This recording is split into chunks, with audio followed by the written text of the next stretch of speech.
तो परमात्मा ने जानबूझकर उसको दे दिया था। बालक है, ये मांग क्या सकता है।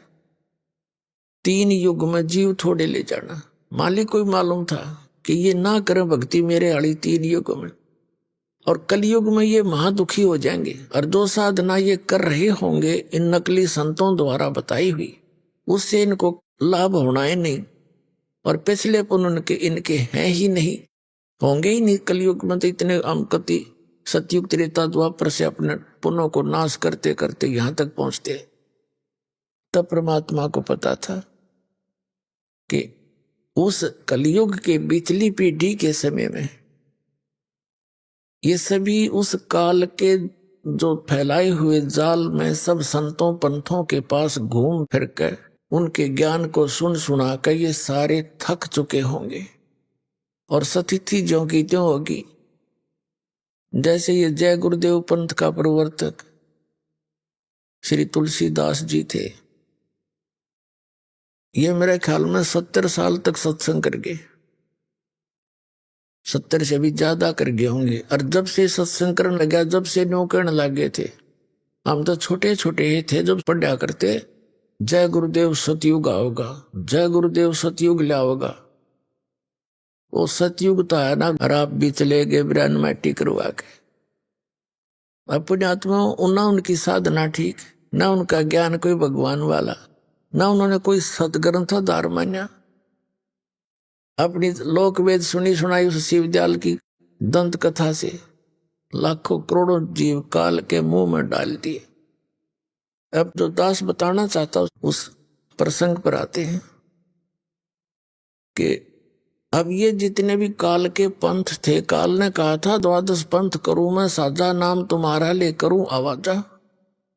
जब परमात्मा ने यस कर दी कि ठीक है 3 युगों में जीव ले जाऊंगा थोड़े, और चौथे युग में कलयुग में जब आओगा तब मैं अपने हंसों को ले जाऊंगा। तब उसने ये एक प्रार्थना और करी थी इस काल भगवान ने कि भगवान आप जबरदस्ती ना करना, बलपूर्वक ना ले जाना, अपनी शरण में बलपूर्वक ना लेना, आप अपना ज्ञान देना, आपके ज्ञान को स्वीकार करे, आपकी साधना करे आपका, हमारे ज्ञान को स्वीकार करे, हमारी साधना करे, वो हमारा, वो मेरा ही रहे।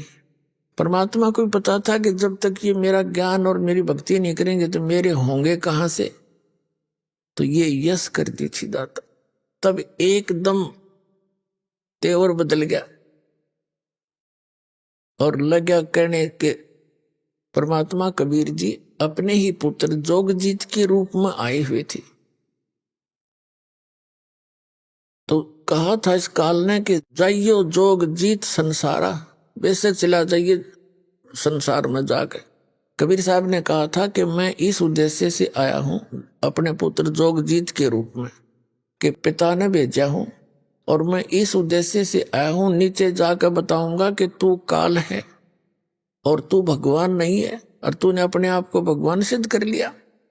मूला माया मग में बैठी हंसा चुन चुन खाई, ये जोत स्वरूपी कहे निरंजन में ही करता भाई।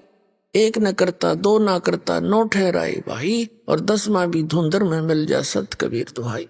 परमात्मा ने कहा था कि मैं नीचे जाके बताऊंगा और सबको यथार्थ ज्ञान कराऊंगा कि परमात्मा कोई और है, उसकी ये साधना है, ये ज्ञान है। उनको सतनाम दूंगा, सार नाम दूंगा, और तेरे काल के जाल से निकाल कर सतलोक वापस ले जाएंगे। तब उसको दुख हो गया इस बात का, कहने लगा जब तुम्हारा समय आओगा ना कलयुग का, इनको ऐसा कर दूंगा, भक्ति योग नहीं छोड़ूंगा। अब जैसे आदि शंकराचार्य जी के बाद पवित्र हिंदू धर्म में मूर्ति पूजा और श्री राम और श्री कृष्ण की भक्ति चरम सीमा पर करवा दी। कित मंदिर बनवा के, कित तीर्थ बनवा के, कित केदारनाथ बनवा के इस काल ने कति विघ्न तार दिया। तो क्या कहा था कि 12 पंथ करूं मैं साजा, और नाम तुम्हारा ले करूं आवाजा। 12 पंथ नाम जो ले ही मेरे मुख में आन समोही, और अनेक पंथ चलाऊं या विद जीवों को भरमाऊं। जाओ जोग जीत संसारा, जीव न माने कहा तुम्हारा। जीव तुम्हारा कहा न माने, और हमरी ओढ़ हो पाद बखाने। अब परमात्मा ने कहा था कि ठीक है, वो आण दे कलयुग का बिजली पीढ़ी का समय, तब मैं अपना एक दास भेजूंगा।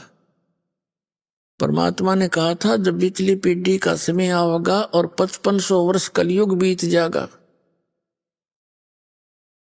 तब मैं अपना एक अंश बेचूंगा और फिर वो पूरा ज्ञान समझावेगा। और उस समय तक मालिक को मालूम था कि ये काल के द्वारा प्रेरित जितने भी संत और पंथ हैं, ये चरम सीमा पर होंगे। इनके द्वारा दिए गए ज्ञान और भक्ति विधि की पुस्तकें बन चुकी होंगी। और जब मेरा दास जावेगा,